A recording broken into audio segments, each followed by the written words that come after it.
নমস্কাৰ বন্ধুসকল, আপোনালোকক মোৰ চেনেলটোলৈ স্বাগতম জনাইছোঁ।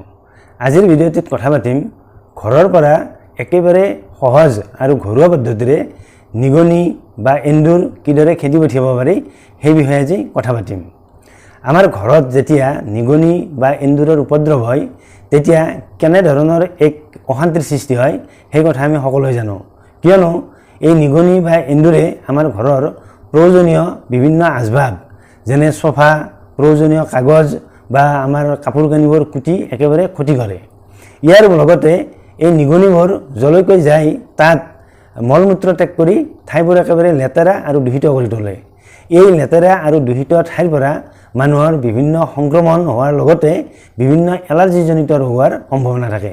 সেইবাবে আমি ঘৰৰ পৰা নিগনি এন্দুৰ খেদি পঠোৱাটো অতি প্ৰয়োজনীয়।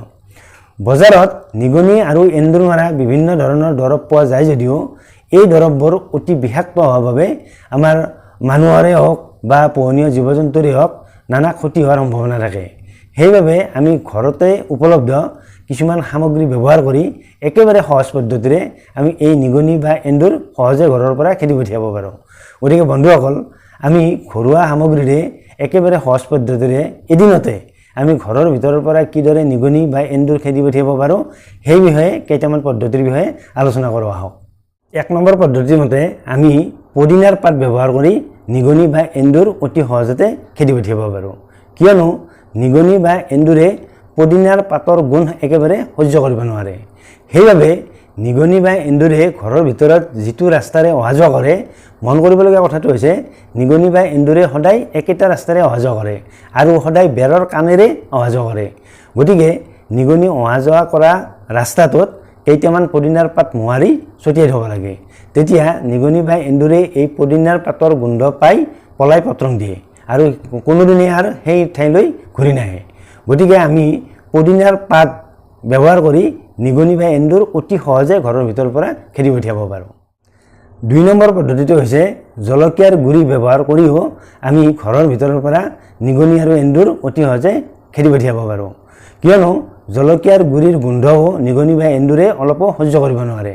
সেইবাবে নিগনি এন্দুৰ অহা যোৱা কৰা বাটটোত যদি আমি জলকীয়াৰ গুড়ি ছটিয়াই থওঁ বা জলকীয়াৰ গুড়ি কিবা পাত্ৰ এটাত ৰাখি দিওঁ, তেতিয়া সেই জলকীয়াৰ গুড়িৰ গোন্ধ পালেও নিগনিয়ে পলাই পত্ৰং দিয়ে আৰু সেই ঠাইলৈ কেতিয়াও ঘূৰি নাহে। গতিকে আমি জলকীয়াৰ গুড়ি অলপ যদি গোটাই লৈ সেই জলকীয়াৰ গুড়ি নিগনি অহা যোৱা কৰা ৰাস্তাত ছটিয়াই থওঁ বা কোনো এটা কাগজৰ ওপৰত দি থৈ দিওঁ, তেতিয়াও নিগনিয়ে অতি সহজে সেই জলকীয়াৰ গুড়িৰ গোন্ধ পাব আৰু তেতিয়া নিগনিয়ে ভয়তে সেই ঠাই ত্যাগ কৰিব। তেজপাতৰ গোন্ধও নিগনি বা এন্দুৰে একেবাৰে সহ্য কৰিব নোৱাৰে।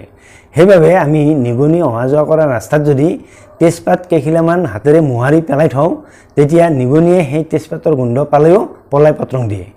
অতি সহজতে নিগনি বা এন্দুৰ খেদাৰ আন এক পদ্ধতি হৈছে বজাৰত এখন নিগনি খেদা ফান এখন পায়, এখন ডাঠ কাগজৰ, ঠিক 1 ফুটমান দীঘল ডাঠ কাগজ এখনৰ ফান এখন অতি সাধাৰণ। সেই কাগজখনৰ এটা ছাইডত আঠা লগোৱা থাকে, একেবাৰে ডাঠ কৰি এবিধ আঠা লগোৱা থাকে। সেই কাগজখন ফল্ডিং কৰাই থাকে। ঠিক এনেদৰে মই এটা নমুনা দেখুৱাইছোঁ। ঠিক এইখন ডাঠ কাগজ, এই ডাঠ কাগজখনৰ এটা ছাইডত একেবাৰে ডাঠকৈ আঠা এবিধ লগোৱা থাকে আৰু এই আঠা লগোৱা ছাইডটোৰ ভিতৰ ফালে এনেকুৱাকৈ ফল্ডিং কৰা থাকে। এইখনেই হৈছে এখন নিগনি খেদা বা এন্দুৰ খেদা ফান। এই ফানখন আনি নিগনি অহা যোৱা কৰা ৰাস্তাত অৰ্থাৎ বেৰৰ কাষত যদি এনেকৈ পাতি থোৱা হয়, তেতিয়া নিগনি অহা যোৱা কৰোঁতে এই আঠাত লাগি ধৰে আৰু লাগি ধৰিলে তেতিয়া নিগনিবোৰ সহজতে পেলাই দিব পাৰি। গতিকে ঘৰৰ ভিতৰত যিমানটা নিগনি আছে সেই আটাইকেইটা নিগনিয়ে যদি বেৰৰ কাষত এই কাগজখন, ডাঠ কাগজখন মানে ফানখন পাতি থোৱা হয়, তেতিয়া সেই আঠাত লাগি নিগনিবোৰ ইয়াতে লাগি ধৰিব। গতিকে লাগি ধৰিলে পিছদিনা এই ফানখন বা ডাঠ কাগজখন পেলাই দিলেই হ'ল। গতিকে এইটো এটা অতি কাৰ্যকৰী পদ্ধতি। এনেকৈও বজাৰৰ পৰা কিনি অনা এই ফানখন ব্যৱহাৰ কৰি ঘৰৰ ভিতৰৰ আটাইবোৰ নিগনি খেদি পঠিয়াব পাৰি বা মাৰিব পাৰি। বন্ধুসকল, ঘৰৰ ভিতৰৰ পৰা নিগনি বা এন্দুৰ ঘৰুৱা উপায়েৰে বা একেবাৰে সহজ পদ্ধতিৰে কিদৰে খেদি পঠিয়াব পাৰি সেই বিষয়ে 4টা পদ্ধতিৰ কথা শুনিলে।